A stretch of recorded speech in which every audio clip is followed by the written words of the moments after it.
as 6 bandas totalmente femininas que eu mais adoro. Esse é o tema do vídeo que você vai assistir daqui a pouquinho. Não tem ordem de preferência, mas eu vou contar algumas histórias bem legais a respeito dessas bandas que eu adoro. Presta atenção.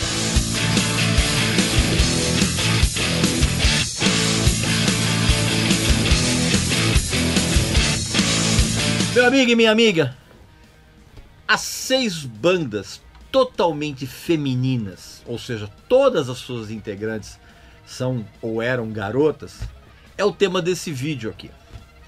E eu, obviamente que antes de eu começar a falar a respeito disso, você vai fazer a sua inscrição aqui no canal, né? Aqui embaixo. Você sabe muito bem como faz, clica sininho, deixa seus comentários, aquela coisa toda. E eu ia colocar 5 bandas, mas teve uma delas que eu obviamente que não vou falar, que eu não podia deixar de fora.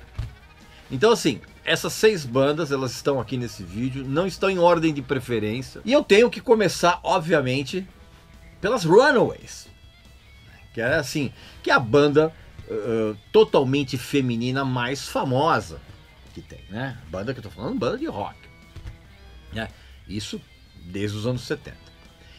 E assim, muita gente assistiu aquele filme bobinho, né? Da história das Runaways, meio sessão da tarde, assim, que então você já sabe mais ou menos do fio da história, né? Aliás, pode até ser que eu venha fazer um dia uma aposta que você não sabe das Runaways. Tem umas histórias bem interessantes e bem escabrosas, né? Eu vou tentar dar uma resumida aqui. E o som das Runaways, cara, era ótimo, sabe? Assim, mesmo já no final da trajetória da banda, totalmente já descaracterizada, inclusive essa descaracterização é que acabou matando, de uma certa forma, a carreira do quarteto, né? Elas tiveram uma discografia curtíssima, né? Foram o quê? 4 álbuns de estúdio e um ao vivo no Japão. E mesmo assim, cara, a banda soltou um monte de hits, cara. Cherry Bomb, Queens of Noise, e até foram as primeiras, pra mim, por exemplo, que chegaram a fazer a versão de uma música do Velvet Underground, quando quase ninguém conhecia essa banda aqui no Brasil, que é a canção chamada Rock and Roll, que está aqui no disco de estreia. Aqui, ó, esse disco aqui, do qual eu já vou falar daqui a pouco, ok? Daqui a pouquinho eu vou falar a respeito desse disco aqui. O mais interessante é que, ao contrário do que todo mundo acredita, elas só fizeram sucesso nos Estados Unidos depois que elas acabaram, cara. Elas eram realmente idolatradas no Japão. Se você está em Tóquio, experimenta você pegar uma guitarra e ir naquele cruzamento, sabe, famoso que tem? Eu não vou lembrar o nome agora. Aquele cruzamento famosíssimo. Cara, começa a tocar Cherry Bomb ali com a guitarra. Você vai provocar um maior congestionamento do planeta. Sabe, elas são idolatradas até hoje lá. E a banda não teria existido se não fosse o produtor Kim Fowley, que era um cara sórdido, absolutamente sacana. Mas foi ele que apresentou a Joan Jett para a baterista Sandy West em 1975. As duas tinham procurado o Kim Fowley separadamente, né? Porque ele já era um produtor muito requisitado na época. E foi ainda o Kim Fowley, cara, que ajudou a encontrar as outras garotas. Só que as Runaways no começo, elas eram um trio, porque era a Lita Ford com a Sandy West na bateria e a baixista era a Mick Steele, a baixista e vocalista. A mesma que realmente depois foi pro Bangles. Lembra dos Bangles? Então, pois é. E aí, quando entrou a Lita Ford, aí a banda virou um quarteto. Como a Lita Ford sabia solar, o que aconteceu? A Joan Jett ficou na guitarra base. E aí a Mick Steele, ela foi mandada embora. Ela foi substituída por uma tal de Peg Foster, que ficou um mês e pouquinho, até que ela foi substituída pela Jackie Fox, que ficou em definitivo, e depois entrou a vocalista, que é a Cherie Currie. Quando eles lançaram o auto-intitulado primeiro disco em 76, que é esse aqui, ó. Esse disco, de uma certa forma, ele demorou uns meses para sair no Brasil. Tanto que a primeira vez que nós ouvimos alguma coisa das Runaways foi nessa espetacular e essencial coletânea chamada A Revista Pop Apresenta o Punk Rock. Pois é, aqui foi que nós ouvimos pela primeira vez Cherry Bomb, né, junto com Sex Pistols, Ramones, The Jam. Foi a primeira vez que a gente ouviu alguma coisa, embora as Runaways não tinha nada a ver com punk rock, mas enfim, foram colocados nessa coletânea que é realmente espetacular. E Cherry Bomb continua sendo uma das canções mais sensacionais de todos os tempos. Quando saiu essa coletânea, aí uns meses depois foram lançados o primeiro disco dela, que é o The Runaways, que é o que tem Cherry Bomb, tem e o Drive Me Wild, e é aquele disco que tem a versão de rock and roll do Velvet. E depois saiu o segundo disco, também genial, que é o Queens of Noise. Tá? São dois discos que você tem que ter, não tenha dúvida disso. Foi então que elas foram fazer aquela turnê pelo Japão, e quando elas chegaram lá, cara, elas foram recebidas por uma multidão ensandecida.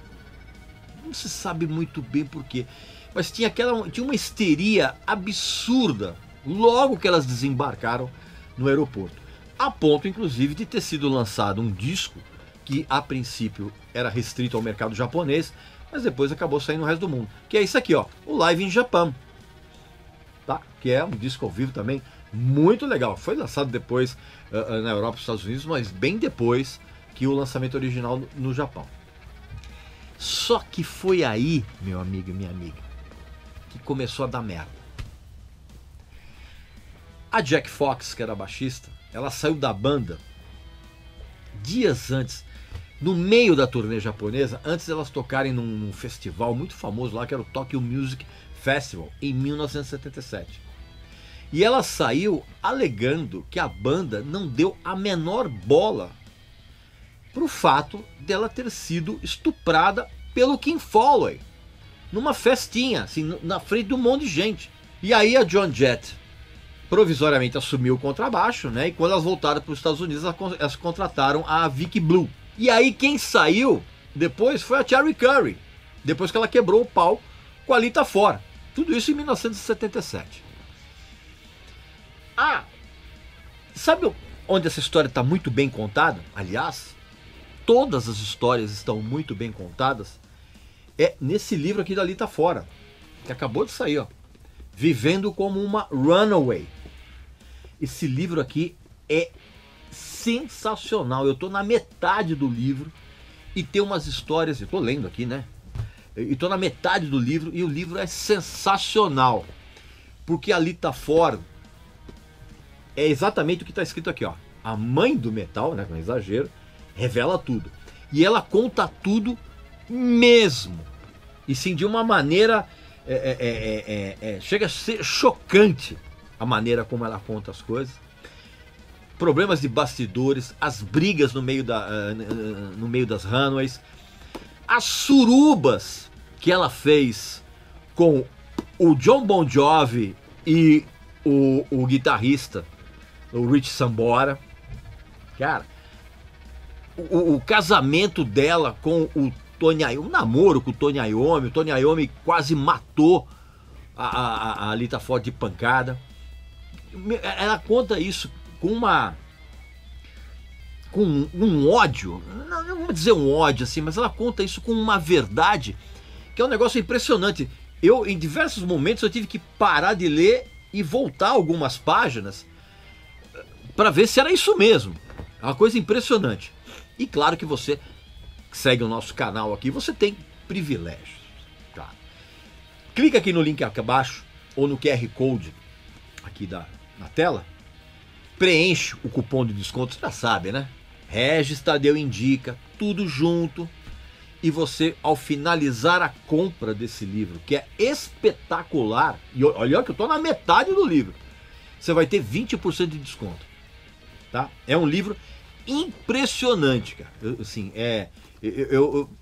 eu imagino como é que vai acabar esse livro, cara. Porque assim, é incrível a maneira crua com que ela conta tudo, mas absolutamente tudo que aconteceu nos bastidores das Runaways, nos namoros, nas putarias, nas surubas, nos casamentos, nos namoros dela com o Nick Six, com o Tony Iommi, o casamento dela, a carreira, quando ela estourou com aquele dueto com Ozzy, lembra?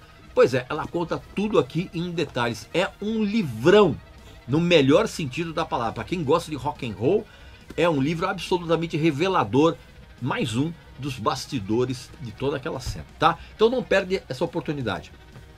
Clica aqui abaixo no link ou no QR Code da tela, preenche o cupom de desconto com Regis Tadeu Indica e você vai ter 20% de desconto na aquisição desse livro, que é sensacional. E ela conta aqui em detalhes esse quebra-pau que ela teve com a Cheryl Curry, e a Cheryl Curry saiu, e aí a Joan Jett assumiu os vocais da banda, né? Inclusive eles lançaram esse disco aqui, ó, que é o Waiting for the Night, tá? E foram fazer turnês abrindo para os Ramones.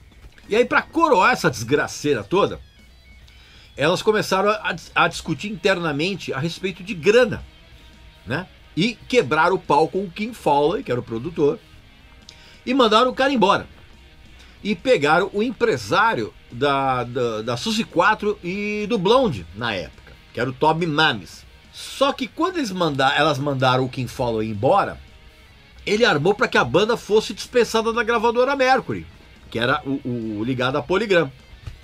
E aí o que acontece? Foi a vez da Vicky Blue cair fora, da baixista, por problema de saúde, antes da gravação desse disco aqui, ó, que chama-se And Now The Runaways, tá?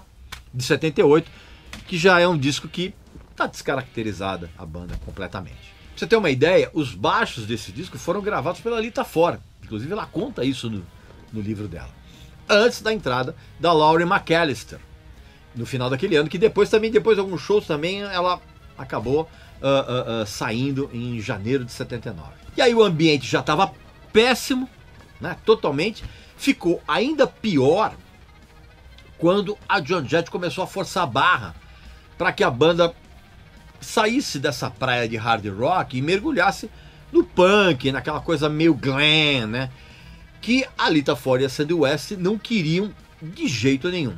Então, e assim, a banda, os Runaways acabaram oficialmente em abril de 79. E aí a Joan Jett foi fazer a sua carreira solo, a Lita Ford fez o mesmo, e ela conta aqui nesse livro dela de uma maneira muito chocante que eu te falo, não é um exagero, mas de uma maneira muito realista, muito minuciosa a respeito do final das Runaways. A Sandy West, ela montou uma banda que não deu certo e ela depois virou professora de bateria, até que ela morreu em 2006. E a Cheryl Curry, que tentou uma carreira solo que rendeu uns 2 discos que não deram em nada, ela fez uns papéis assim nos filmecos, e depois ela virou escultora, cara, só que ela usava a motosserra para fazer as esculturas dela. Virou conselheira antidrogas, personal fitness, né, aquela coisa toda. E ela grava umas músicas de vez em quando aí, e ninguém liga, né? Infelizmente não tem repercussão nenhuma. E a Jack Fox, que ela se formou em linguística e em advocacia e também virou escritora. Então, vou resumir um pouquinho a história das Runaways, que é uma das minhas bandas favoritas, minhas bandas femininas que eu mais adoro. A outra banda que eu adoro é o L7, que é uma banda que teve muita influência desde a sua formação no 85, toda aquela cena meio grunge, né, meio punk, meio... Eles tiveram uma influência punk, mas depois elas acabaram emergindo, vamos dizer assim, dentro daquela cena grunge. Mas já vou contar um pouco a respeito disso. A formação clássica do L7 é a Suzy Garner, né, a vocalista e guitarrista Suzy Garner, a vocalista e guitarrista Donita Sparks, a Dee Placas na bateria e a Jennifer Fink, né, a baixista. E a banda gravou alguns discos assim muito legais, muito divertidos, cara. Como é que você pode esquecer uma canção tão legal quanto Pretend We're Dead? Não tem como. O mais legal e, vamos dizer assim, e repulsivo para quem é mais sensível é que no L7 sempre teve um conceito, como é que eu vou dizer? Um conceito meio bagaceiro, sabe? E meio subversivo em relação ao que se espera, ou que se esperava de uma banda de garotas, né? Era um tipo de humor quase doentio. Uma prova disso foi o que aconteceu em 1992. Elas estavam se apresentando no festival de Reading, quando o PA, né, o som do festival, começou a ter umas falhas, e o público começou a ficar irritado e começaram a jogar umas bolas de lama na banda, enquanto elas estavam tocando.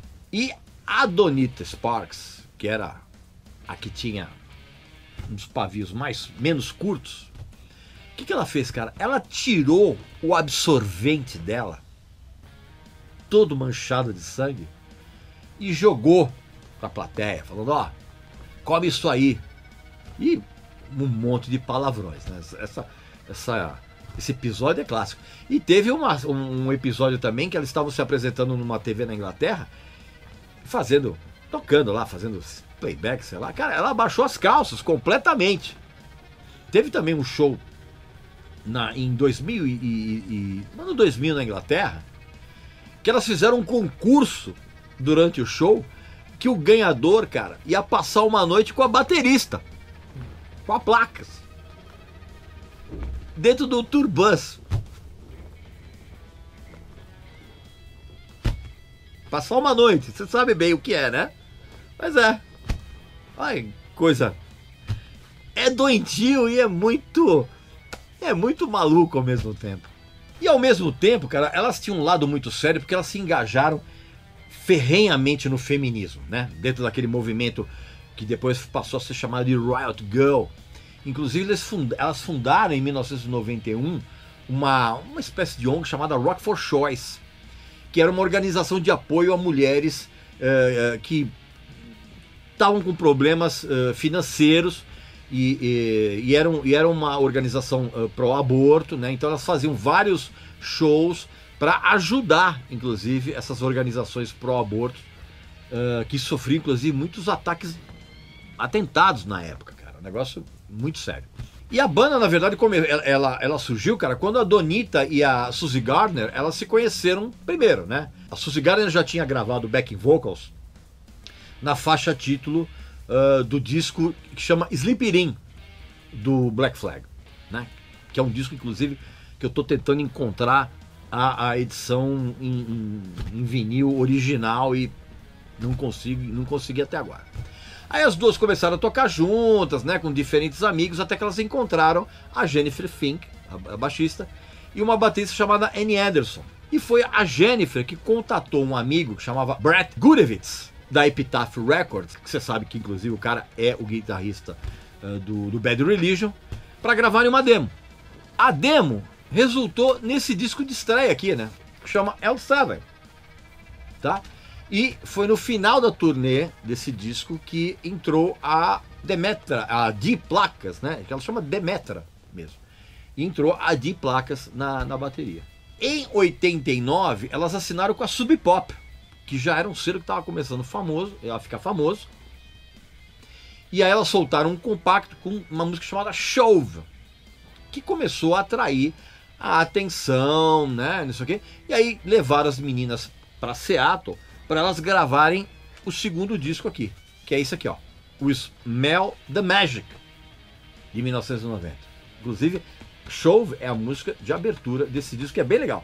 E esse disco, ele atraiu uma atenção maior da imprensa, a ponto, inclusive, delas abrirem vários shows do Nirvana pela Europa. E aí foi então que elas foram para uma gravadora maior. E aí elas soltaram esse disco que para mim é uma obra-prima, cara, que é o Bricks Are Heavy, que foi produzido pelo mesmo Butch Vig que produziu o Nirvana, né, o Nevermind, e depois se tornou o batera do Garbage, né? E esse disco aqui, cara, arrebentou nas paradas de sucessos. Inclusive tem uma curiosidade desse disco. Quando a Donita foi pedir autorização para Yoko Ono para samplear um grito dela numa canção aqui chamada Orgasm, a Yoko não só ela liberou gratuitamente esses direitos, cara, como ela mandou escreveu uma mensagem assim desejando sucesso para as meninas, né? Foi uma atitude bem legal da Yoko. E evidentemente que Pretend We're Dead estourou em todo mundo, cara, empurrado inclusive pelo essencial apoio da MTV na época, que passava o clipe o tempo inteiro, e o clipe era bem legal. E aí veio aquela velha dificuldade que você já sabe, né? Quando você atinge um patamar de sucesso muito grande, como é que você mantém isso? Ou como é que você supera isso? E o L7 lançou esse disco aqui, ó, que é o Hungry for Stink, em 94. Só que esse disco aqui, cara, ele já não conseguiu repetir assim, o sucesso do Bricks Are Heavy. E mesmo com as meninas excursionando que nem umas loucas. E foi exatamente isso, cara, que começou a deixar as coisas meio esquisitas dentro da banda. Tanto que a Jennifer, ela saiu do grupo em 96 durante a gravação do disco seguinte, que é isso aqui, ó, o The Beauty Process Triple Platinum. E aí contrataram uma garota chamada Gail Greenwood, que era de uma banda chamada Belly. Bem legal a banda. Pra segurar a onda na turnê, ela depois acabou ficando. Aí veio o sexto disco, que é o Slap Happy, de 1999. E esse disco aqui não melhorou a situação das garotas, né? A Greenwood saiu, aí ela foi substituída por uma garota chamada Janice Tanaka, que era de uma banda de São Francisco chamada Stone Fox. E aí as vendas dos discos começaram a cair vertiginosamente e a banda praticamente faliu, porque elas não conseguiam mais sequer agendar uma sequência de shows que fosse financeiramente viável. Então elas acabaram jogando a toalha em 2001 e cada uma foi tratar da sua vida, né? Tocar em bandinhas que não resultaram absolutamente nada. Incrivelmente, a coisa reacendeu depois que a Donita criou uma página do L7 no Facebook e começou a postar um monte de fotos, um monte de vídeos da banda que até então ninguém tinha visto. E aí do nada apareceu uma legião de fãs e a página começou a bombar de tal forma que em 2014, em dezembro de 2014, a banda voltou. E voltou oficialmente e com aquela formação clássica. Aí conseguiram armar por causa desse buchicho, eles conseguiram armar uma pequena turnê na Europa, começaram a aparecer um monte de festivais e fazendo uns shows muito legais. Tipo o Rock am Ring na Alemanha. E aí começaram a aparecer mais datas, né? E aí começaram a surgir propostas de shows nos Estados Unidos, no Canadá. Aí elas foram para a Austrália e aí reacendeu a coisa toda. Aí em 2006 elas soltaram uma coletânea de raridades, de covers, faixas ao vivo, chamada Fast and Finding, que eu ainda não consegui adquirir. Tem umas coisas bem legais. E aí em 2017 soltaram um disco ao vivo, que tinha sido gravado em 1990, chamado Detroit Live, por um selo pequenininho. E aí esses sucessos todos, cara, das turnês levaram elas a fazerem um novo disco, que é esse aqui, ó, o Scatter the Rats, que inclusive foi lançado pelo selo da Joan Jett, aquele Black Heart Records. Eu vou recomendar para vocês um documentário que é muito legal a respeito delas, cara, que chama-se L7 Pretend We're Dead, de 2016. Porque elas contam de uma maneira também muito sincera por que elas fizeram sucesso e por que elas fracassaram. É um documentário bem legal. Não sei se deve ter aí outro dia passou na TV a cabo, deve ter aí no serviço de streaming. Deve encontrar no YouTube. É bem legal esse documentário e vale a pena porque a banda é muito legal. Outra das minhas bandas preferidas, totalmente femininas, é o The Donnas. Cara, eu adoro o som dessas garotas, cara. E infelizmente a banda não existe mais.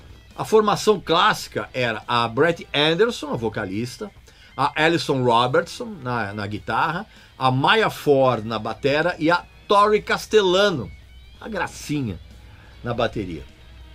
E o som, se você não conhece, o som é sensacional, é uma mistura deliciosa de Runaways com Girl School, com AC/DC, com Ramones, com Kiss.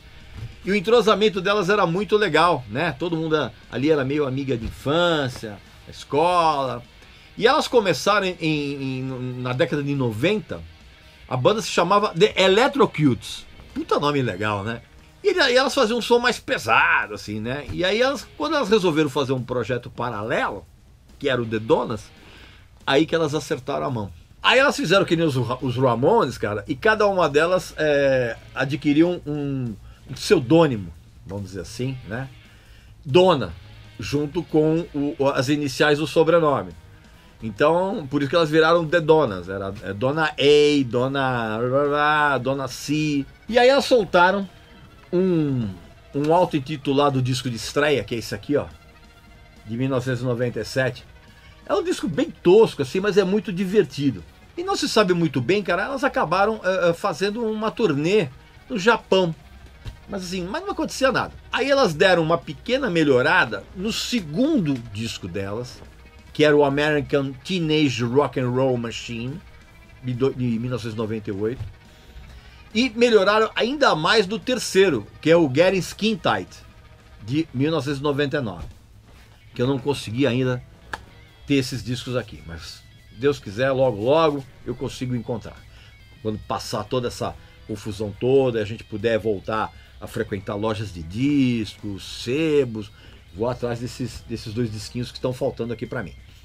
Mas aí elas conseguiram, no quarto disco delas, que é o The Donas Turn 21, de 2001, elas conseguiram um som, cara, que já dava para sacar que era uma questão de tempo para elas saírem do underground e voarem mais longe. Porque o som ficou mais pop e um pouquinho mais próximo do hard rock, tá? Esse disco aqui é sensacional. E foi exatamente o que aconteceu. A reviravolta aconteceu em 2001, quando elas assinaram com Atlantic, e no ano seguinte elas soltaram esse disco também, que é sensacional, que é o Spend the Night, tá? Inclusive tem uma música daqui chamada Take It Off, que começou a tocar nas rádios.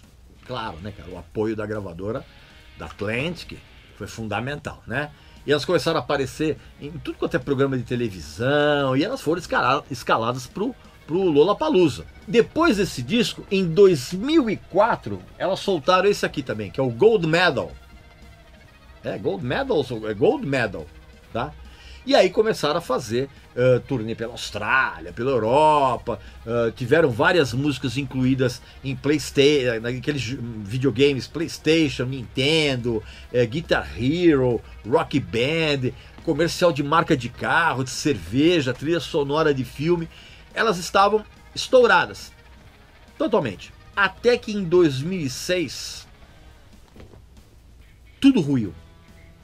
E de uma maneira meio inexplicável. Elas romperam com a Atlantic. E no ano seguinte, elas soltaram um disco independente, também muito legal, chamado Beaching, que é esse aqui, ó, de 2007. Por um selo chamado Purple Feather Records. E aí elas continuaram excursionando pela Austrália, Estados Unidos, Canadá, junto com The Hives. E aí em 2009, elas lançaram uma coletânea tinha umas canções novas, tinha umas regravações de música antigas e tinha umas outras inéditas que chama Greatest Hits Volume 16. Por que 16? Porque era para comemorar os 16 anos de existência da banda. Essa coletânea também eu não tenho, ainda vou ter. E aí voltaram a sair em turnê, dessa vez abrindo shows da Pat Benatar e do Blonde. E aí a batera, a Tori Castellano, ela não pôde cumprir essas datas. Ela teve que ficar de fora, porque ela teve um problema seríssimo de tendinite no ombro.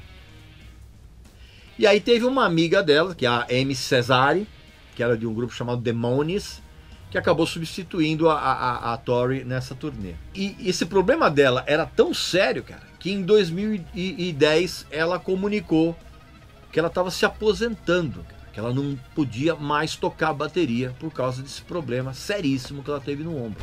Tanto que ela voltou a estudar na universidade e ela se formou em advocacia. E aí, nesse período, rolaram umas aparições esporádicas, assim e tal, e até surgiu uma notícia que elas estavam gravando um disco novo, cara, mas que não aconteceu nada. Elas chegaram até a soltar uma música nova chamada Trump. Fizeram o relançamento do Spend the Night com as faixas bônus e tal. E aí depois veio o comunicado que a banda tinha oficialmente acabado. Infelizmente, cara, porque ela é uma banda muito, muito legal. É uma das minhas preferidas dentro desse universo feminino de rock and roll, sem sombra de dúvida. É claro também que nesse vídeo eu não posso deixar de falar do Girl School, de forma alguma. Até porque o Girl School é uma das minhas bandas preferidas. Pelo menos uma determinada fase da banda, né? Eu vou contar um pouquinho eu vou contar meio por cima para vocês. Para mim o Girl School sempre foi o equivalente feminino do Motorhead, tá? E eu acho que não só para mim, para todo mundo, né? E, inclusive o Girl School ele surgiu no meio daquela onda da New Wave of British Heavy Metal, de 78. Só que elas não tinham muito a ver com aquilo, né? E o Girl School tá nativa ainda, sabe? 40 anos depois, elas continuam nativa e tem 3 integrantes originais da banda. Quer dizer, 2. Porque, bom, já vou contar daqui a pouco para vocês. A formação clássica é a guitarrista vocalista Akin McAuliffe, a baixista Annie Williams, a baterista Denise Dufour e a guitarrista Kelly Johnson, que morreu de câncer em 2007. Essa é a formação clássica do Girl School. Elas ficaram famosas por conta dos 3 primeiros discos, que são realmente sensacionais, e pelos shows divertidíssimos que elas faziam. Só que depois de um tempo elas decaíram absurdamente quando elas tentaram aquele velho truque de vamos diluir o nosso som para poder tocar nas rádios americanas. Cara, a maioria das bandas que tentou fazer isso fracassou soberbamente. E obviamente pro Girl School deu tudo errado. Obviamente também que o Girl School ao mesmo tempo influenciou um monte de garotas a formarem as suas próprias bandas. E elas eram amigas de escola, assim, elas tinham uma banda de cover chamada Painted Lady. E elas tocavam em tudo quanto é lugar, isso nos anos 70. E o Girl School, ele teve início mesmo, cara, com uma curiosidade. Eles começaram mesmo com uma guitarrista americana, chamada Cat Valentine, que estava ali por uns tempos ali na Europa. Inclusive a Cat Valentine, quando ela saiu do Girl School, ela voltou para os Estados Unidos, ela entrou nas Go-Go's. Go-Go's, calma aí, como baixista. Ela era guitarrista, mas entrou nas Go-Go's como baixista. Calma aí, segura aí. E aí quando a formação do Girl School se estabilizou, já estava já com o nome de Girl School e tal. Inclusive esse nome Girl School veio por causa de uma música que era o lado B do compacto que o Paul McCartney lançou com o Mull of Kintyre. Sabe aquela música linda? Então, o lado B tinha uma música chamada Girl School. E elas adoravam tanto essa música, esse lado B, que resolveram pegar o nome. E aí elas começaram a tocar que nem umas doidas, assim, pelos Estados Unidos. Eles começaram a tocar como umas doidas pela Inglaterra, pelo Reino Unido todo, na França, na Irlanda. Em 1978 elas soltaram um compacto com uma música chamada Take It All Away, por um selo pequenininho, que começou a tocar nas rádios. E essa música caiu nos ouvidos do Lemmy do Motorhead. E aí ele e o empresário da banda, o Doug Smith, eles foram assistir a um show delas. E eles ficaram tão chapados com o show, cara, que eles convidaram o Girl School para abrir a turnê do Overkill do Motorhead, né? Em 79. E aí, evidentemente, que começou uma amizade entre a banda, né? Tanto que, inclusive, o Doug Smith virou o empresário delas. E foi o Doug Smith que arrastou para um show delas o dono da Bronze Records, que era o Gary Brown, que era a mesma gravadora do Motorhead. E aí no dia seguinte, cara, o Gary Brown mandou já um contrato para elas assinaram e foram contratadas pela Bronze Record, né, que era a gravadora por onde não só gravava o Motorhead, mas também por onde gravava o Uriah Heep, que é uma banda que eu preciso falar aqui no canal. Vou falar em breve a respeito deles, que são muito injustiçados. Foi nessa mesma época que explodiu aquela New Wave of British Heavy Metal, ou seja, as meninas, mesmo não fazendo tanto parte disso, elas estavam no momento certo, na hora certa.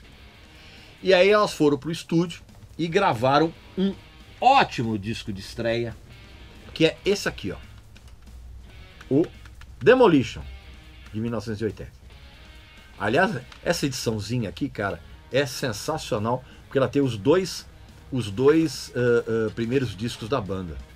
Tem o Demolition e o Hit and Run. Já vou falar do Hit and Run.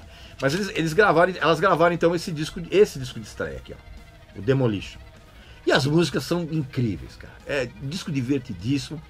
E a novidade de você ter uma banda totalmente feminina nesse meio da New Wave of British Heavy Metal rendeu assim uma grande exposição midiática, né? Tanto que elas começaram a fazer um monte de shows e naquele mesmo ano elas começaram a gravar um outro disco, que é esse aqui, ó, o Hit and Run, que também é sensacional. É o meu disco preferido na discografia delas. Inclusive, assim como tinha acontecido no primeiro disco, elas voltaram a ser produzidas pelo Vic Mayo, que é, você sabe muito bem, que era o produtor do Motorhead, e o cara tinha acabado de produzir essa obra-prima aqui, ó, Ace of Spades, pô, né?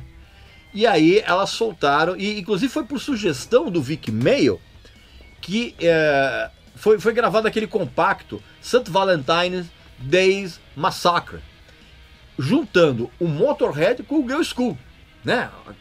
Eu não sou muito fã de compacto, mas cara, eu adoraria ter esse compacto, né? Por quê? Porque tem aquela clássica versão de Please Don't Touch, que tinha sido um sucesso muito grande, de uma banda chamada Johnny Kidd and the Pirates. A banda tocou junta nessa música e acho que tem uma versão de Demolition, se eu não me engano. Eu adoraria encontrar esse compacto. Eu não sou muito fã de compacto, mas eu adoraria ter.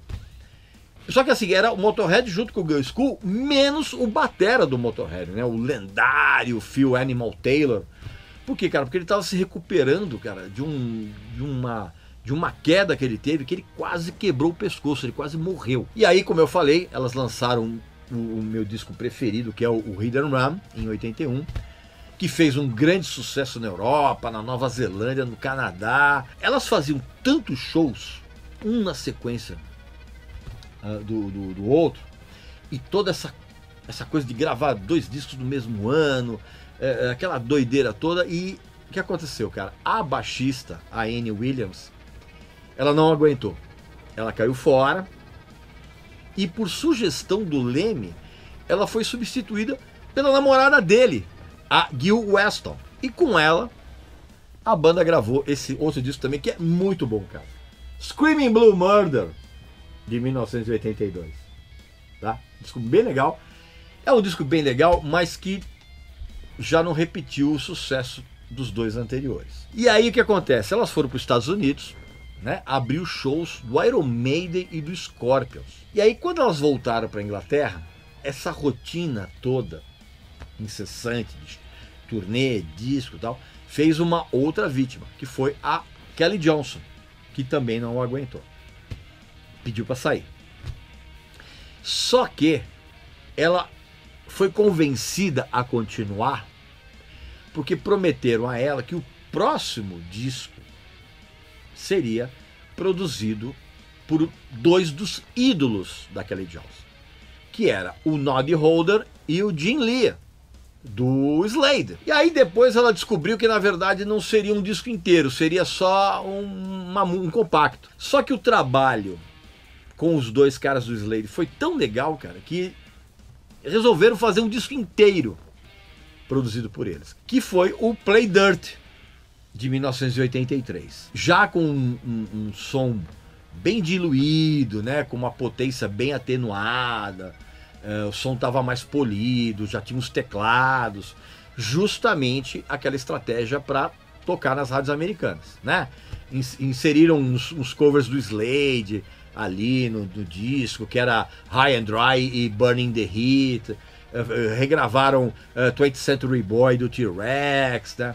Só que a estratégia toda, cara, deu muito errado. O disco não tocou nos Estados Unidos, inclusive por conta de uma briga que aconteceu entre a Polygram americana e a Bronze Records inglesa, né? Os caras não entraram num acordo, então não teve divulgação e o disco foi massacrado na Inglaterra, né? E para piorar, reza uma história de que elas foram fazer uma abertura de um show do ZZ Top no Wembley Arena, que foi um desastre, assim, foi um papelão que elas fizeram. E aí elas foram convidadas para ir de novo para os Estados Unidos, abrir os shows do Quiet Riot e do Blue Oyster Cult. E agendaram os shows, cara, como elas sozinhas. Só que acontece, cara, eram shows, cara, nos clubes pequenos, nos lugares fedorentos, cara, né? E tocando para 20, 30 pessoas. E aí a Kelly Johnson, a guitarrista, ela saiu definitivamente no meio da turnê. E isso enterrou de vez a possibilidade de soltar um disco novo nos Estados Unidos. E como ela era vamos dizer assim, a mais bonita da banda, né? Vamos dizer assim, a Bronze Records, que já estava praticamente falida, desistiu totalmente do grupo. E aí em 1984, cara, o Girl School virou um quinteto, porque entraram a guitarrista Chris Bonatti, a australiana, e a vocalista tecladista Jackie Bodymead. E as duas eram de uma banda chamada She. Nunca ninguém tinha ouvido falar. Aí elas assinaram com a Mercury, né? Que era da Polygram. E por quê, cara? Porque a Mercury queria uma banda para rivalizar com o sucesso do Heart e o sucesso da carreira solo da Lita Ford. Aí a banda soltou um disco chamado Running Wild, só nos Estados Unidos, em 85, que é um disco que não aconteceu nada, porque o disco é constrangedor. Aí, sabe-se lá como, por algum contato, elas conseguiram abrir os shows da volta do Deep Purple nos Estados Unidos, cara, que também não rendeu absolutamente nada para elas, e no fim da turnê, a vocalista, a Jackie Bodymead, ela saiu para tentar carreira solo. E aí o que a Mercury fez, cara? A Mercury rescindiu o contrato com elas. E aí a banda falou, cara, não vai dar certo isso, vamos voltar às nossas origens. Aí elas voltaram a fazer um monte de shows na Inglaterra. Em 1986 o Lemmy deu uma força novamente e fez com que a gravadora do Motorhead, que era a GWR ou GWR, que era do Dogsmith, assinasse um contrato também com as Runaways, e elas foram para o estúdio para trabalhar mais uma vez com o produtor, o Vic Mayo. E aí gravaram um disco chamado Nightmare at Maple Cross, que também foi uma tentativa de retomar aquele som cru do começo, e o disco foi um fracasso. Aí a baixista Gil Weston caiu fora, entrou a Tracy Lamb, que era de um grupo feminino também chamado Rock Goddess, e aí foram fazer shows. Lançaram em 88 um disco também muito fraco chamado Take a Bite, que inclusive levou a gravadora a não renovar o contrato com elas, e a banda acabou extraoficialmente. Elas voltaram em 92 com uma baixista chamada Jack Carreira e soltaram um disco independente chamado Girl School, que também não vendeu nada. E aí elas falaram assim, ó, quer saber uma coisa, cara? Vamos se concentrar em fazer shows. E aí, durante esse período, rolaram umas mudanças de integrantes, né? Lançaram um monte de coletâneas que era para manter a banda em evidência, para justamente ela conseguir fazer shows e também participar dos festivais. E aí, em 2000, a coisa se estabilizou quando entrou uma guitarrista chamada Jack Chambers. E aí, Neil Williams voltou, né? Depois de 18 anos de ausência. Aí elas lançaram, a partir de 2002, uns discos legais. Tem um que eu não tenho, que chama 21 Anniversary, Not That Innocent, que esse eu não tenho. Lançaram esse aqui que é legal, que é o Believe, né? Soltaram outro disco legal que é esse aqui, é o Legacy. E elas regravaram o segundo disco, o Hidden Run, chamado de Hidden Run Revisited, né? Celebrando o 30º aniversário da banda. Eu não sei muito bem porque que essas bandas resolvem regravar discos do passado. E aí depois saiu um disco também muito bom, chamado Guilty as Sin, que infelizmente eu não consegui ter ainda, em 2015. E aí em 2019, cara, a Annie Williams saiu de novo. E aí não se ouviu mais falar dessa banda. Mas assim, durante grande parte da carreira, o Girl School tem uns discos muito legais. A outra banda que eu adoro é talvez a mais desconhecida de todas desse vídeo, que é o Funny. O Funny é uma banda do começo dos anos 70, finalzinho dos anos 60, começo dos anos 70, e a banda chamou a atenção não apenas porque quando elas começaram em 69, tinha todo um preconceito contra as mulheres, sempre teve no rock. Agora você imagina o preconceito em cima de uma banda totalmente feminina, de rock, sendo que duas integrantes eram filhas de imigrantes. A guitarrista, a June Millington, e a baixista Jean Millington, elas eram filhas, cara, de um militar americano com uma mãe filipina. E eles tinham vivido em Manila até 1961. Quando aí então o militar, o pai delas, foi transferido novamente para os Estados Unidos e foram para a Califórnia. Cara, você imagina o preconceito quando a banda surgiu. E foi justamente em 69, mais ou menos, que as duas irmãs conheceram a tecladista, a Nikki Barclay, e a baterista, que era Alice DeBure. Cara, imagina o preconceito em cima disso. Só que para você ter uma ideia de como funcionavam as coisas naquela época, e se você for pensar bem, funciona dessa forma até hoje, o Funny, ele foi a banda foi apadrinhada pelo produtor Richard Perry, que convenceu a gravadora Warner a contratar o Funny sem ouvir uma música sequer. Ou seja, tanto o produtor quanto a gravadora, eles estavam preocupados em vender a imagem de uma banda totalmente feminina. O tipo de música que elas faziam não interessava. Só que tinha um detalhe, cara. Elas tocavam muito. E elas acabaram não sendo enquadradas naquelas estratégias apelativas de marketing que tanto o produtor quanto a gravadora tinham pensado no início. E assim, desde o início deu para sacar assim, que elas faziam uma mistura de... Como é que eu vou dizer? Uma mistura de Led Zeppelin com The Who, com Beatles e com toda aquela vibe da Motown. E de 70 a 74, a banda lançou 5 álbuns. O primeiro, que é o Funny, de 1970, que eu, infelizmente, até hoje não consegui. É um disco raríssimo.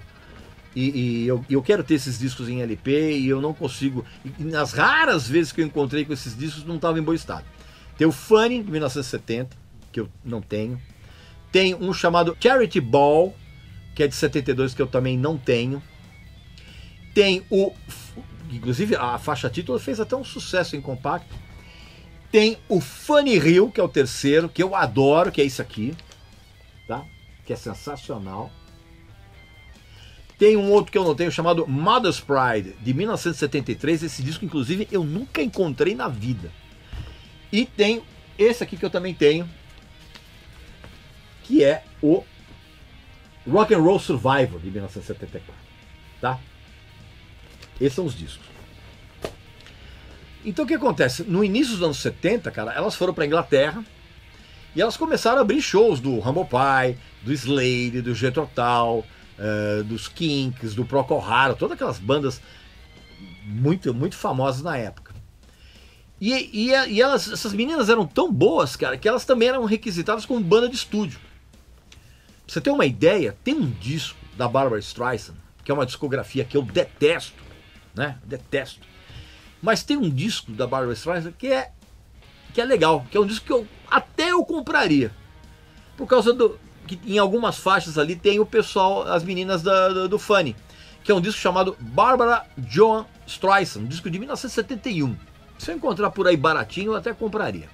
E algumas faixas são as meninas que estão tocando junto com. Porque a Barbra, inclusive, ela na época ela falou que ela queria fazer uma coisa umas faixas um pouco mais básicas, com bandas, sem muita orquestração. E elas tinham um fã, cara, que era incondicional delas, cara, que era o David Bowie. O David Bowie adorava o Funny. E ele manteve essa admiração até o final da vida. Assim, de vez em quando ele soltava nas entrevistas que ele adorava o som delas, que ele achava que as meninas tocavam muito. Ao longo desse tempo, surgiu aquela velha pressão da gravadora para vender mais discos. E foi exatamente isso que ferrou com a banda. Porque quanto mais exigiam que elas tivessem um visual mais espalhafatoso, né, com uma coisa um pouquinho mais pop, a guitarrista, ela caiu fora. E ela foi substituída pela Patty 4, que era irmã da Suzy 4. Aliás, que eu vou falar da Suzy 4, eu só não coloquei a Suzy 4 nesse vídeo aqui, porque ela liderava uma banda de homens, né? Mas eu vou falar da Suzy 4 ainda aqui no canal, cara. Uma figura importantíssima. E aí, logo depois desse disco aqui que eu mostrei pra vocês, elas acabaram se separando, né? Curiosamente, depois que elas se separaram, uma das faixas desse disco aqui, chamada Butterboy, estourou como compacto. E era uma música que a baixista, a Jean, ela tinha feito a música especialmente para o David Bowie. E esse compacto começou a vender alucinadamente. Só que a banda não existia mais, cara. Ironia, né? E eu nem preciso dizer, cara, que a banda foi uma influência absurda para o surgimento das Runaways, para o surgimento do Heart e das Bangles. Curiosamente, as duas irmãs se reuniram tempos atrás e continuavam tocando até antes da pandemia, num trio, juntamente com a baterista daqueles tempos, a Brie Howard Darling, numa banda chamada Funny Walked the Earth. Inclusive elas soltaram até um disco em 2018. Mas aí veio a pandemia e, né, parou tudo. Mas o Funny também é uma das minhas bandas preferidas dentro desse universo feminino do rock and roll. Para terminar, não posso deixar as Go-Go's de fora, cara. Não posso, sabe? A banda sempre fez um som adorável, assim, mesmo com uma discografia muito curta. A formação clássica da banda, né, que é a vocalista a Belinda Carlisle, a Charlotte Caffey na guitarra, nos teclados, a Jane Wiedlin na guitarra base, a Katie Valentine no baixo, né, e a Gina Shock na bateria. Essa formação clássica das Go-Go's. E elas fizeram um sucesso enorme nos anos 80. Né? O disco de estreia, que é sensacional, cara, de 81, é o Beauty and the Beat, né? É um dos clássicos daquilo que veio a se chamar New Wave americano, né? E vendeu absurdamente na época, e com justiça, porque o disco é legal pra caramba. E o curioso é que elas começaram em 78 com uma banda meio punk, com uma outra formação, inclusive dentro daquela cena de onde veio o The Motels e o The Germs. Inclusive a Belinda Carlisle, ela chegou durante um pouco de tempo, ela chegou a ser integrante do Germs, né? O codinome dela era Dottie Danger. E aí, quando essa formação clássica se estabilizou, elas saíram desse som punk e começaram a flertar com aquilo que a gente chama de power pop. E começaram a abrir show de umas bandas inglesas que estavam excursionando pelos Estados Unidos com aquele pessoal de ska, o Madness e o Specials. E aí começaram a ter um buchicho em torno delas. E aí, quando elas lançaram um compacto de We Got The Beat, esse compacto virou um sucesso underground na Inglaterra. E aí elas assinaram um contrato com a IRS, ou IRS, como você preferir, que era aquele selo capitaneado pelo irmão do Stuart Copeland, que era o batera do Police, o Miles Copeland, que era também empresário do Police. Então elas assinaram esse contrato em 81 e elas começaram a abrir shows do Police pela Europa. E a aceitação foi tão boa, cara, que quando elas lançaram, depois que esse compacto estourou do We Got The Beat, quando elas lançaram o disco, o Beauty and the Beat, rolou um sucesso instantâneo lá na Inglaterra e principalmente nos Estados Unidos, cara. E aí depois elas soltaram 2 discos também que são ótimos, cara, que é o Vacation de 1983, tá? Essa edição é importada. O Billy the Beat também é importado. Essa aqui é a edição importada, né, do Vacation. E lançaram também esse aqui também, que eu gosto bastante, cara, que é o Talk Show, tá? Em 84. O Vacation de 83, o Talk Show de 84.